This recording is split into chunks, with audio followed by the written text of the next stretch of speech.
The United States government and common sense place some rather stringent limitations on trading in the stock market.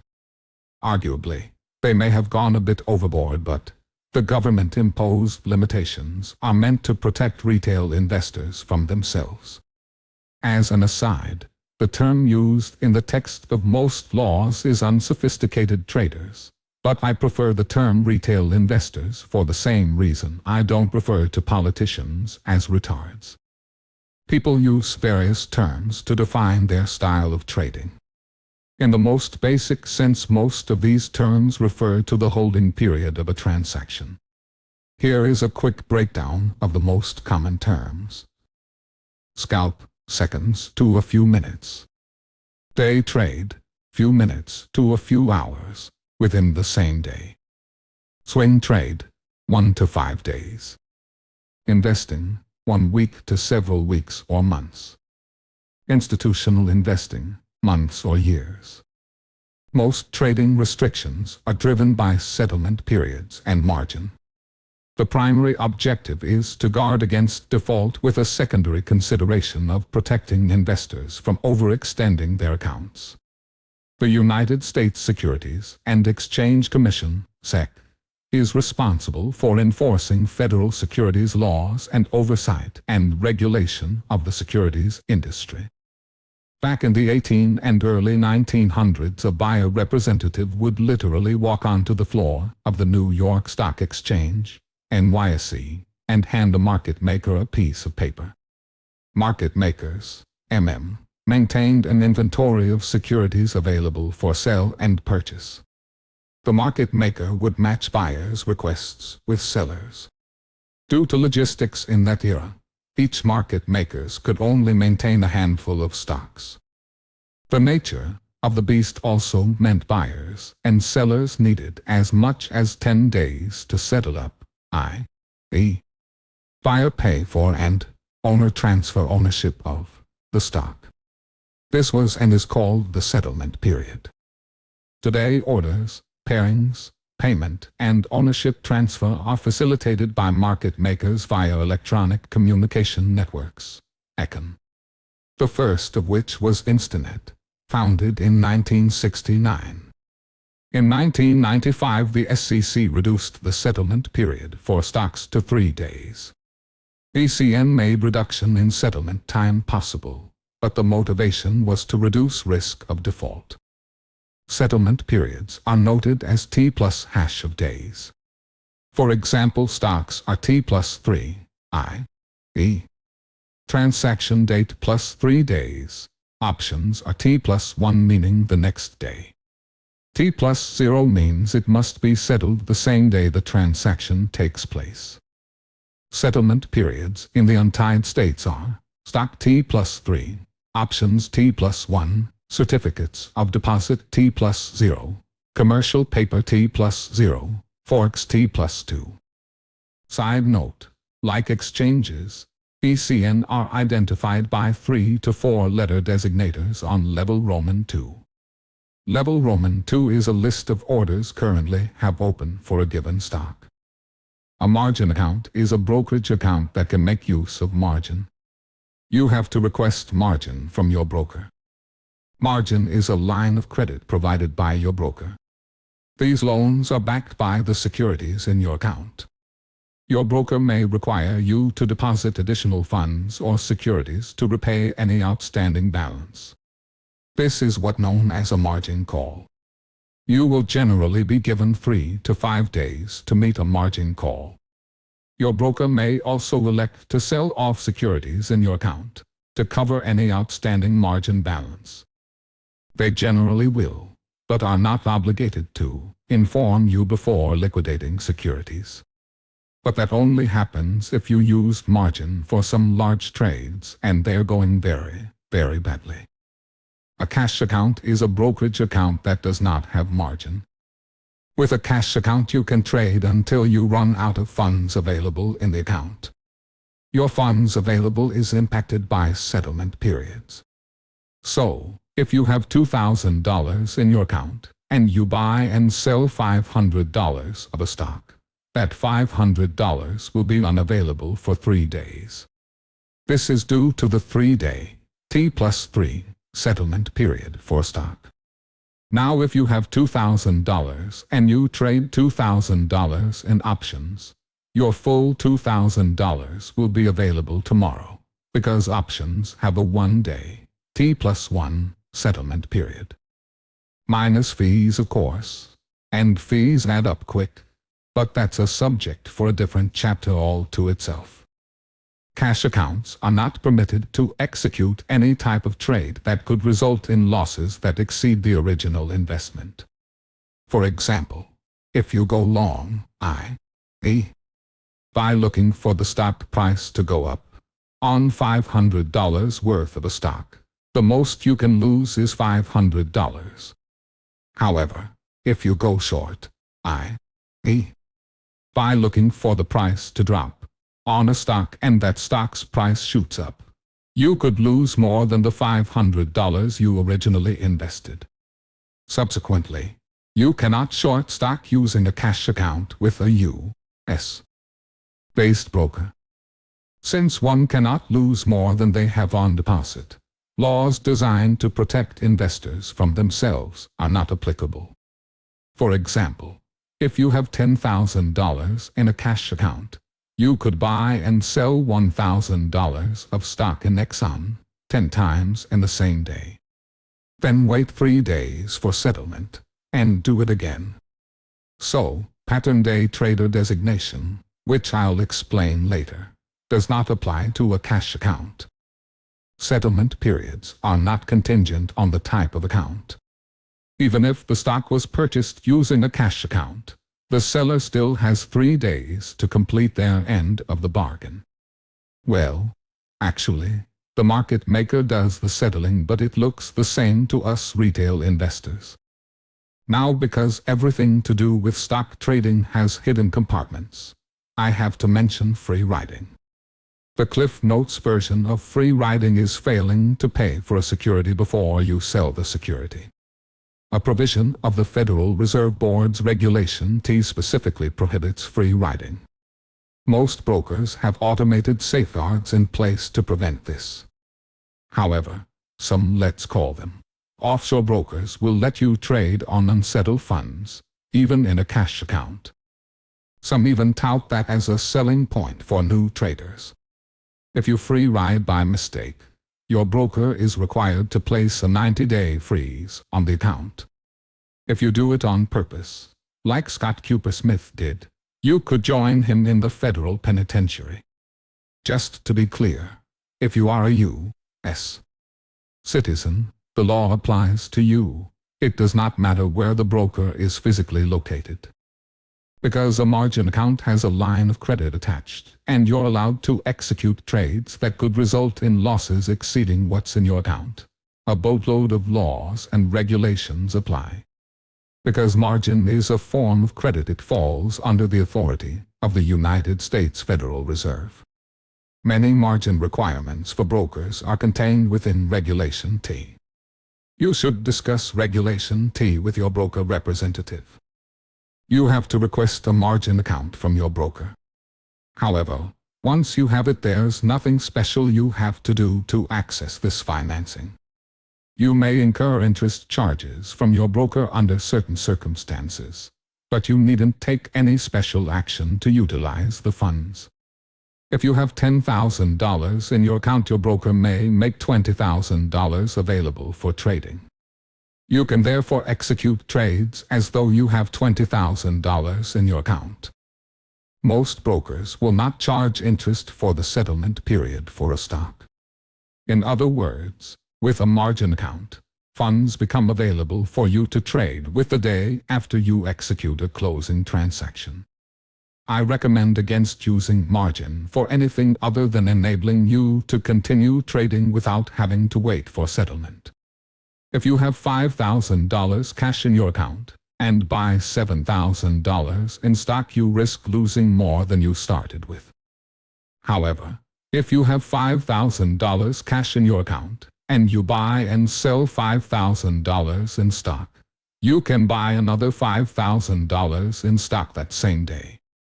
Your broker assumes the risk of waiting for the settlement period on the stocks you sold.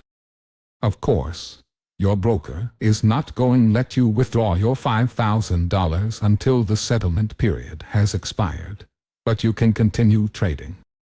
Once the settlement period passes, you can withdraw the money. The Financial Industry Regulatory Authority, FINRA, drives quite a bit to do with your brokerage account. Brokers may establish their own more stringent requirements, but they must adhere to at least the minimums required by FINRA. Few people do, but you should familiarize yourself with FINRA. FINRA will not allow you to withdraw money deposited in your brokerage account for 2 days after initial deposit. So, don't get annoyed with your broker's call center if you try to do it. FINRA requires a $2,000 minimum balance in a margin account. That's why you won't find a broker in the U.S. offering margin accounts with less. That figure was adopted in 1974, when it was a significant amount of money and retail investors weren't much of a factor. The Federal Reserve Board will only let you borrow up to 50% of the cost of stocks you buy on margin in a regular margin account. You may borrow up to 4 times equity in a pattern day trade account, but more on that later. Shares purchased with your own money are collateral against the margin line of credit. So, while a bank has to jump through hoops to get their money for a car loan, your broker does not. If your broker gets concerned about your ability to pay for the shares they loaned you the money to buy, they can liquidate shares in your account to cover the outstanding balance. Say you bought $10,000 of stock, $5,000 of which was on margin, and the stock price drops 50%. Your broker may sell the stock to get their money back. As is true with most things of critical importance to a novice trader, your broker is not obligated to notify you in advance. In fact, it is much more likely you'll log into your account and discover the shares and your money gone. This is just one of many reasons why you need to keep your broker on speed dial. Your broker does not share in your profits or losses. Let's say you have $5,000 cash in your account. You buy 100 shares of stock at $100 a share, i.e. $10,000. You'll use your $5,000 plus $5,000 in margin to enter the trade. If it goes up to $110 a share, you may sell for $11,000 and keep the $1,000, $10 per share profit. If it goes down $10 a share to $90, and you exit the trade for $9,000, your account will only be credited $4,000. That's because the $1,000 loss is taken out of your $5,000 capital investment, not the broker's margin. Either way, the broker gets their money back first. This brings me to yet another reason why you need to familiarize yourself with the FINRA. FINRA requires a maintenance minimum of equity in the account relative to the value of the stocks. Maintenance minimum refers to the liquid asset balance in your account, i.e. equity. Heaven forbid anything to do with the stock market be straightforward, so these requirements vary by financial instrument and price. For example, FINRA has a 25% minimum maintenance requirement on stocks trading at over $5 and 100% for stocks below $2. Given that this is as clear as mud, here's an example of how it works. You have $5,000 in your account. Your broker makes a total of $10,000 available for you to trade with. They can do that because Regulation T allows you to borrow up to 50% of the funds required to purchase most securities. A stock newsletter website you're paying good money for sends you an alert. They claim to have bought 50,000 shares because it's a sure thing. So you violate a cardinal rule and go all in, buying $10,000 worth of the stock. You can do this with $5,000 of your own money and $5,000 on margin loan from your brokerage firm. The next day the stock tanks 40%. Your $10,000 investment now worth $6,000. If the stock is trading at over $5 a share, the FINRA minimum maintenance margin requirement is 25% equity in the value of the stock.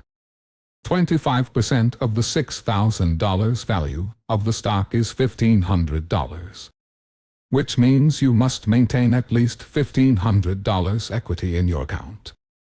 Remember, the broker doesn't share in losses, so your margin loan remains $5,000. Your equity is the market value of the stock minus the amount on margin.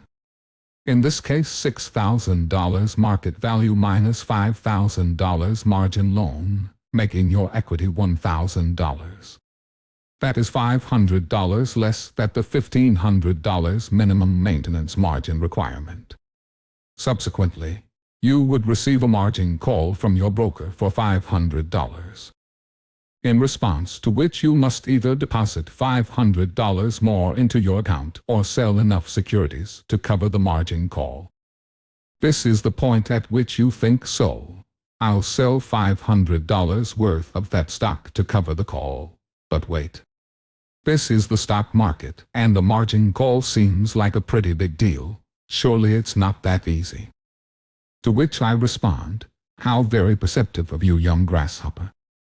Should you choose to liquidate marginable securities, you must sell enough securities to generate the cash required to meet the margin call. However, only a percentage of the proceeds will be realized in cash to apply against the margin call.